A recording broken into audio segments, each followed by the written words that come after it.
It was a telemarketer, which is why I don't answer the phone. That's what you call a landline, in case you're not aware of what that is. You notice that I didn't have to go in my pocket and pull a device out to ignore my call. I could just ignore it from right where I am without having to do anything extra, which was pretty convenient for all of us. So there's Super Bowl. What else? Oh, some recent posts on the Daily Cocca, chriscocca.com. The post about curating beauty got a lot of attention from folks, and people really liked it, and I really appreciate that. The internet is a place now of social action, and that probably sounds cliched, but I don't mean it in the sense of, say, what Howard Dean was able to do, or Barack Obama, or MoveOn.org, or their analogs, on the other side of the political aisle. I don't mean social action in that way. I don't even mean social action like, say, the One campaign, although I think that's a very, very good cause, and good folks are running it. What I mean is, we are definitely using the internet now as a forum, as a medium, as a stage to share things socially. And the very act of sharing, or to use the buzzword, curating, is one of the internet's largest social ends, I think. It's one of the biggest reasons I think people log on. Now, if we can keep pushing people to turn social actions like that into social actions for greater good, not just, sort of sharing cool things, but motivating people to do microfinance or to be activists for the right kinds of causes or whatever, then we're moving in the right direction. And, there have been big gains made in that with organizations like Kiva and other things. And I also think, as I said in the post, that simply sharing wonderful content and beautiful content is good. I mean, that's a good social action. Anything that keeps our minds on beauty and on positive things is good, but not at the expense of, say, forgetting about all the bad stuff going on in the world, too. There's a big debate going on right now as to how much influence or impact Twitter and Facebook have had on the revolutions in Tunisia and in Egypt. And, I can't answer that question from where I sit, but it's fascinating to watch these events unfold, and it's fascinating to sit here as someone who is interested in advancing the cause of justice. And I think for outside observers, a lot of folks are hesitant to sort of maybe be as informed as we should be, and and it's hard, of course, when a government shuts down the internet.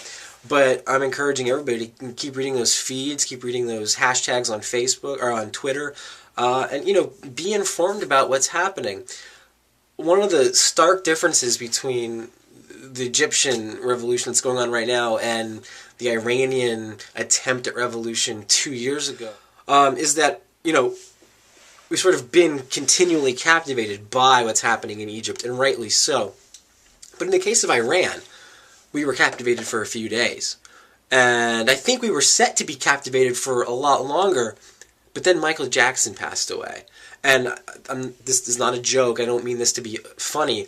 When that happened, the news cycle for the Iranian Revolution was lost. And the news cycle of Michael Jackson and Crazy Joe Jackson and the Doctor and everything else was what was running 24/7. And I could say that it was running ad nauseum, right? That's a sort of a dying cliche in itself. But it really did make me sick. I mean, here we were watching some unprecedented things happening in a society that's closed and is so much unlike our own, but clearly with elements who want more justice, want more freedoms than they have. And here's a great technology like Twitter or like Facebook, and people are doing workarounds and getting the message out. And you'd read the tweets about how the agents of the government were coming to door and inciting these acts of violence and everything else. And it was a big deal. And for a moment, I really believed that when Ashton Kutcher said that